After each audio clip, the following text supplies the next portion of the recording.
Fox News alert, Charlie Kirk's alleged assassin finally in custody. 22-year-old Tyler Robinson was turned into authorities late last night in Utah by his own father. Tyler's dad recognized his son as the person of interest, and when asked, he fessed up to it. Sources say Tyler actually threatened suicide, saying he'd rather kill himself, which led the dad to call up his minister, who happened to be a U.S. Marshal. Robinson later surrendered and was booked into jail. The jail, 250 miles from the crime scene. That's right. The guy made it all the way home. So how'd he do it? New video shows Robinson leaving his sniper's nest and jumping off the roof. After that, he dumped his gun in the woods and hopped in a gray Dodge Challenger and drove 4 hours home. The governor of Utah, Spencer Cox, says the family did the right thing by turning their son in. Robinson's believed to have acted alone, but he left a hefty trail of evidence. Investigators found messages that he sent to his roommate. These photos consisted of various messages stating a need to retrieve a rifle from a drop point, leaving the rifle in a bush, messages related to visually watching the area where a rifle was left, and a message referring to having left the rifle wrapped in a towel. We now know more about the engravings on the shell casings. Listen. Inscriptions on a fired casing read, "Notices, bulges, capital O-W-O, what's this, question mark." Inscriptions on the 3 unfired casings read, "Hey fascist, exclamation point, catch, exclamation point." Up arrow symbol, right arrow and symbol, and 3 down arrow symbols. A second unfired casing read, "Oh Bella Chow, Bella Chow, Bella Chow, Chow Chow." And a third unfired casing read, "If you read this, you are gay, LMAO." Bella Ciao is an anti-Nazi song from Italy. 3 down arrows is an anti-fascist symbol that's now associated with Antifa, and it's also a video game code for calling in a big bomb. Hey fascist, catch, well, he's calling Charlie a fascist and telling him to catch a bullet. And the bulges, OWO, is sexual role-playing slang used by furry fanatics. So who is this guy, this Robinson guy? He comes from a normal household, raised Mormon, parents are Republican. His father's in construction, and they live in a 6-bedroom home in Utah. He grew up hunting, which explains why he was a good shot. And academically, he was a straight-A student who got a college scholarship. But he dropped out of college after 1 semester, went back to live at home, and enrolled in a trade school, looking to become an electrician. A family member said he wasn't political until recently, when something snapped. The family member referenced a recent incident in which Robinson came to dinner prior to September 10th, and in the conversation with another family member, Robinson mentioned Charlie Kirk was coming to UVU. They talked about why they didn't like him and the viewpoints that he had. The family member also stated Kirk was full of hate and spreading hate. One of Robinson's friends spoke to The Guardian and said he was really leftist, pretty left on everything, quote unquote. They said he became an extremist, started ranting and raving. Robinson apparently spent too much time online. His shell casings had internet slang, and he dressed up as memes for Halloween. Robinson spent hours and hours alone staring at a screen.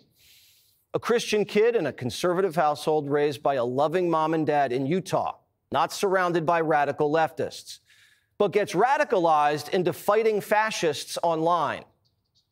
Do you think Donald Trump is a fascist? Yes, I do. Fascism isn't just coming, it's already here. This is what kicking the out of fascism looks like. Donald Trump is a fascist. Trump is a fascist dictator.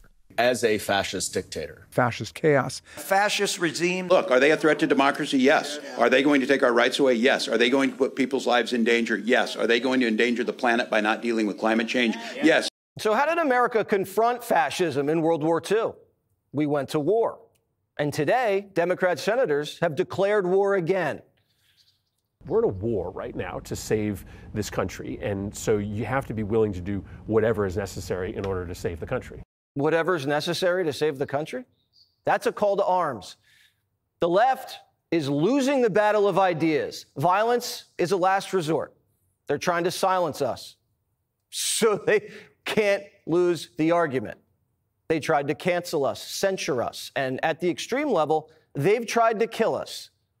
They killed Charlie, shot Trump, shot Scalise. They almost shot Kavanaugh, assassinated a healthcare CEO, cracked Rand Paul's ribs, and firebombed Teslas, and are attacking ICE facilities. And now they're trying to wash the blood off their hands. Me disagreeing with you, me calling you, I want to be Hitler, all those things are like not necessarily saying go out and hurt somebody. They called Trump Hitler, and then Ryan Ruth says Trump's Hitler and tries to shoot him. They don't see a connection? They call Charlie fascist, and then someone shoots Charlie with an anti-fascist bullet? They know exactly what they're doing. They're giving the crazy wing of their party permission to take a shot. They're brainwashing an online army. The message is, these men are dangerous fascists. Be a hero. Take them out. They can't win at the ballot box, so they're using bullets. Charlie said it just a few months ago. Assassination culture is spreading on the left. 55% of liberals say it would be at least somewhat justified to kill Trump. Colbert's audience was just cheering about Trump dying. Tim Walz said he was secretly hoping that he woke up to the news of the president's passing. They're on a war footing. Charlie was killed in cold blood, and a sick faction of the left are reveling in it. Do you support his death? I do. You support his death? Charlie Kirk. You support Charlie Kirk being killed? Yes, I do. On the day he died, you're here at a vigil for Charlie Kirk and you support his death. Do you support a Nazi? No, I don't support a Nazi. Charlie Kirk wasn't a Nazi. You support his shooter? Yep, sure do. Freedom. You support Charlie Kirk's shooter? Sure do. He did us all a favor. Would you shoot somebody like Charlie Kirk? I would have killed him myself. We need to politically destroy that culture. That whole movement should be crushed the way Charlie would want it to be, on Election Day, in the marketplace, in the media, at universities, wherever it shows its ugly face. This anti-fascist political strain must be defeated. The militaristic mindset eradicated, and anyone profiting off of any of that in the public square should be expelled from polite society. You cannot accuse someone of hate speech to justify murder. Hate speech is just speech that liberals disagree with. America should be like the Five and agree to disagree. Violent attacks on free speech are attacks on the founding of America. And this vile movement is treasonous. Celebrating political assassinations should get you ostracized. Dowd was fired from MSNBC for saying Charlie deserved to die. And so were dozens of Americans just in the last 48 hours who worked at schools and in government, even in the NFL. This isn't cancel culture. This is society healing and getting rid of a cancer. And we love every American and forgive people who've lost their way. But we're not going to give them any quarter, not an inch. Charlie died for the First Amendment. He died on the battlefield of ideas, just like the colonists in the Revolutionary War.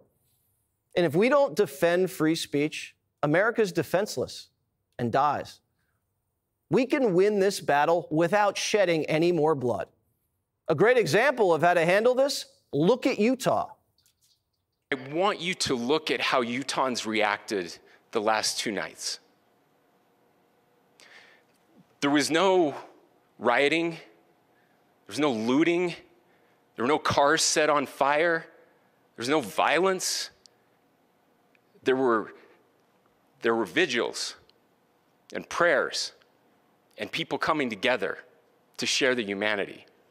And that, ladies and gentlemen, I believe is the answer to this.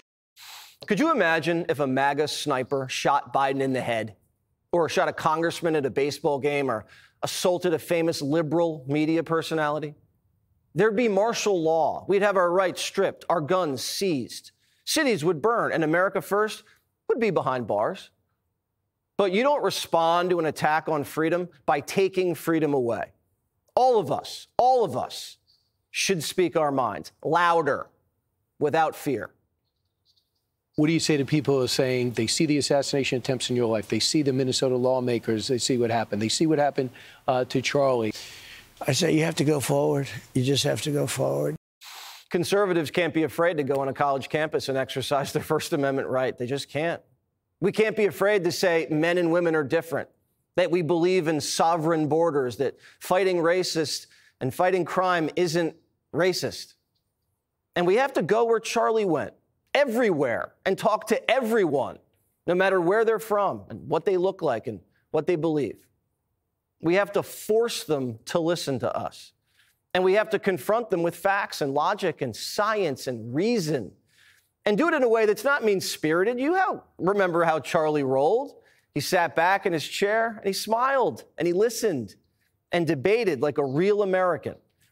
And he did it in person, surrounded by flesh and bone, not staring down the rabbit hole of the internet alone. That's where hatred brews. Social media is a cancer on our society right now. And I would encourage people to log off, turn off, touch grass, hug a family member, go out and do good in your community. If this is a turning point for us, we get to make decisions. We have our agency. And I desperately call on every American, Republican, Democrat, liberal, progressive, conservative, MAGA, all of us to please, please, please follow what Charlie taught me. This country needs a spiritual awakening. We need to go outside, hug each other, touch each other, talk to one another, and find our faith like Charlie did. Get married, have families, and live honest and decent lives with purpose. This spiritual reawakening will be a turning point. Charlie was the turning point. You can feel it. You can see it happening. Prove me wrong. Click here to subscribe to the Fox News YouTube page to catch our hottest interviews and most compelling analysis. You won't get it anywhere else.